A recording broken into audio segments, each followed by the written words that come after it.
I have seen several videos on YouTube and even listened to podcasts dissecting this subject matter, and especially for people who have moved abroad, moved away from all that is familiar. This is a problem so pervasive that it is inescapable. I am talking about a problem that is now considered a global epidemic, one that existed long before COVID, and one that continues to affect millions of people across the world, regardless of age.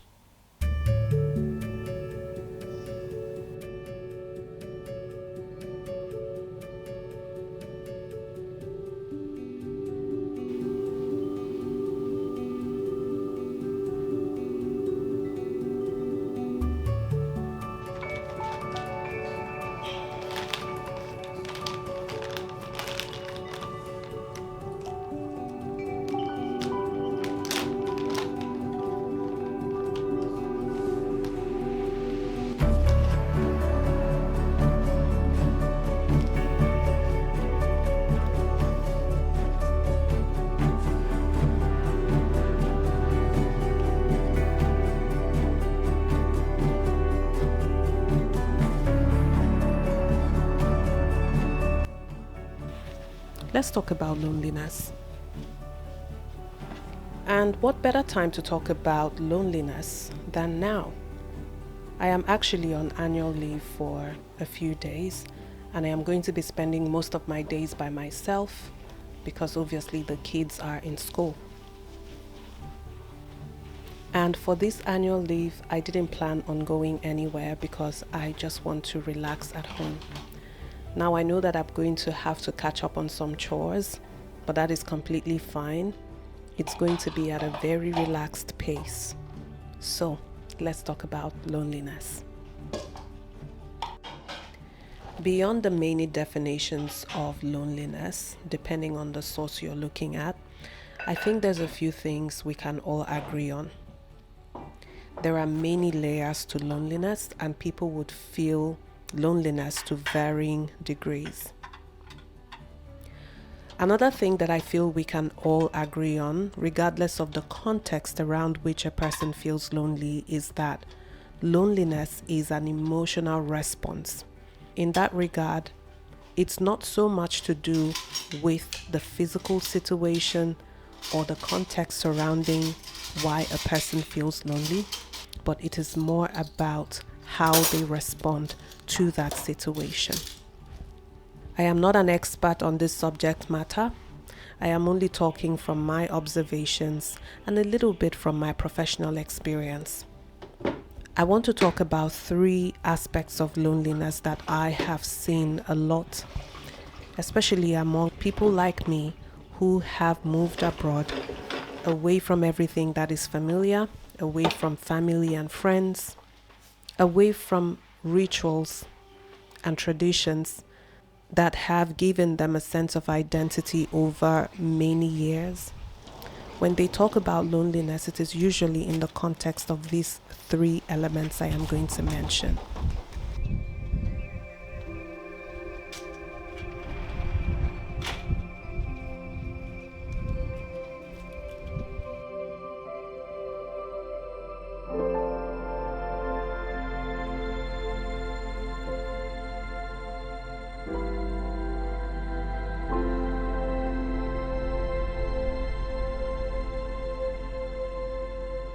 The first one is physical, which I believe is the most simple and easy to understand.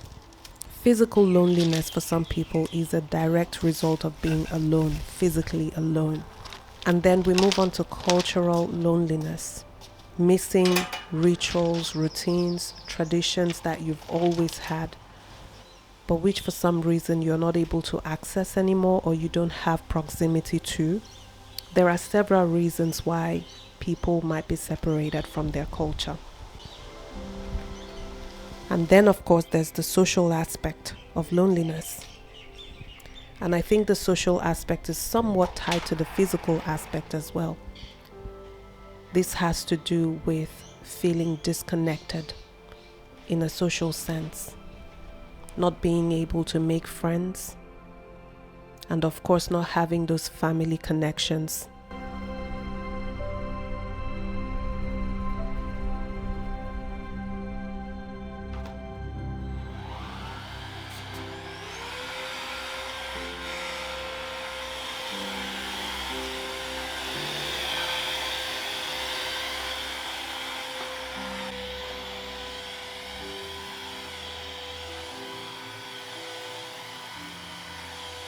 In all of these contexts, one thread that runs right through all of them is the emotional response.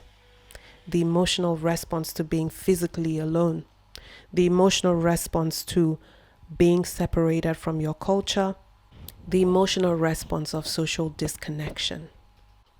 When I have spoken to people who have moved abroad about their experiences of loneliness, some of the impacts that they have mentioned to me are things like a heightened perception of everything that makes them different, but in a very negative way. For instance, race, accent, skin color, culture, with special regard to elements of culture like your food and your dressing, preferences and lifestyle.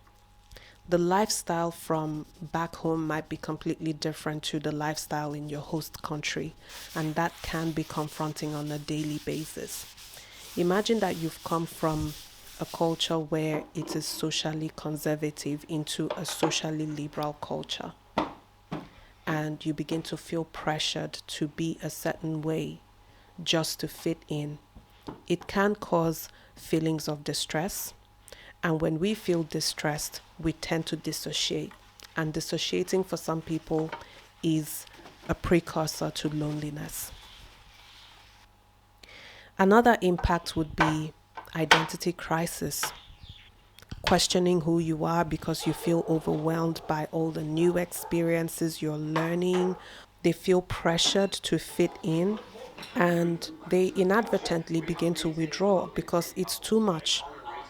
And this can cause anxiety as you feel that you're changing into a version of yourself that you do not recognize. So where the cooker is currently, Yeah. that's probably going to be about the entrance to your laundry. Oh, good. Fabulous. I want you guys to have the best. You deserve it. Yes, thank you. There's a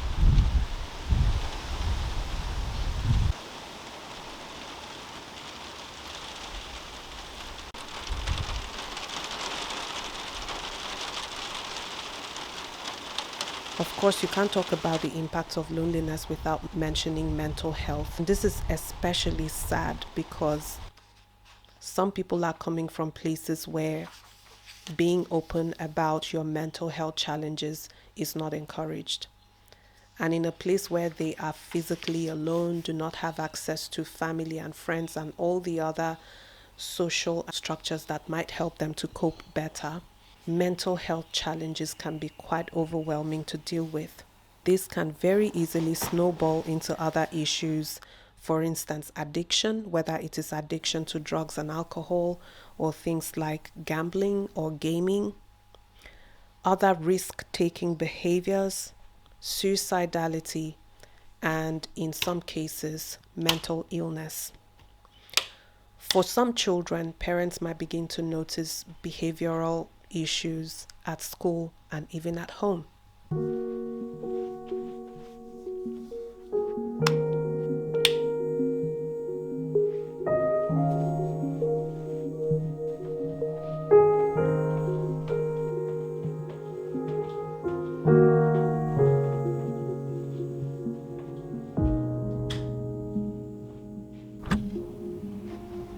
Good morning, it's another day. So today I don't have much on my plate. I just have two things I have to do this morning, which is return a few books that I borrowed from the library for my girls. And then I am going to be buying a few storage cubes to organize my linen closet. It is a mess, as you can see. But we're going to continue our discussion in just a bit. So please stick around. Don't forget to like this video.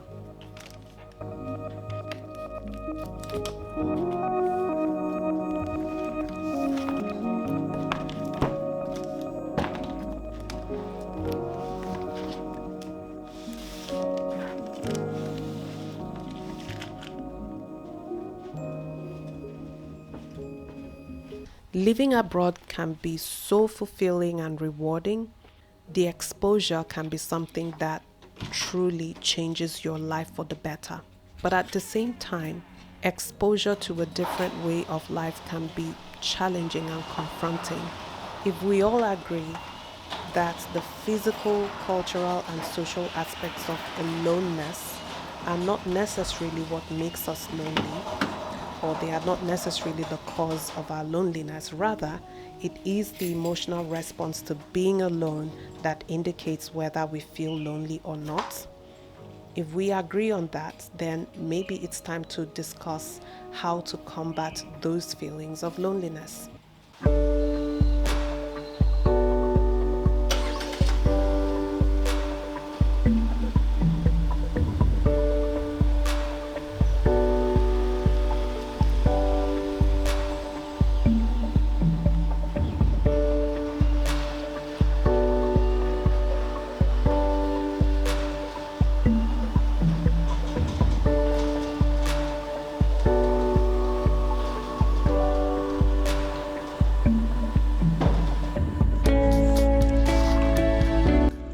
One thing that I have done myself is to see loneliness as an opportunity to experiment, an opportunity to try to find comfort in things or even experiences that are new to me. It's an opportunity to discover other parts of myself, such as abilities, interests, hobbies that I have never explored or maybe never had the chance to explore. Another thing you can do is to identify the cause of your loneliness. Some people know that they feel lonely, but they can't really say why they feel lonely. They are surrounded by people who appear to be supportive friends, or maybe even family, but they still feel lonely. As I mentioned previously, loneliness could be a symptom of something else happening with us mentally that might actually need to be checked out by a professional. And so I would encourage you to consider seeing a therapist or just speaking to your GP about your feelings of loneliness. But beyond that, could it be that the feeling is attached to missing a particular thing or person? Maybe you miss a certain food or festival or a person or an experience. Can you name the feeling you have when you eat that particular food or attend that festival or have that experience or you see that person? If you're able to name that feeling, can you then try to find other things that can recreate the same emotions or at least come close to recreating those emotions for you? And I know that in doing this, some people would find it quite daunting because there is an expectation that you will have to be more open. You would have to be more exploring. You would have to go out and actually try things.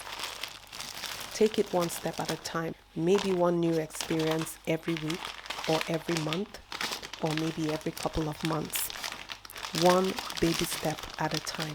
You might also try to practice mindfulness or intentional living, as some people call it. Learn to be comfortable with feelings of loneliness by acknowledging how you feel and why you feel that way. And when you acknowledge how you feel, you're not necessarily trying to find a solution to feeling that way. This is not you trying to push away the feeling. Rather, welcome that feeling and sit with it. Make a commitment to living intentionally. For instance, you might say to yourself, I do not like the office parties around here. They are not my cup of tea. They are unfamiliar territory and not my idea of fun. But I will take the opportunity to get to know my colleagues a little better.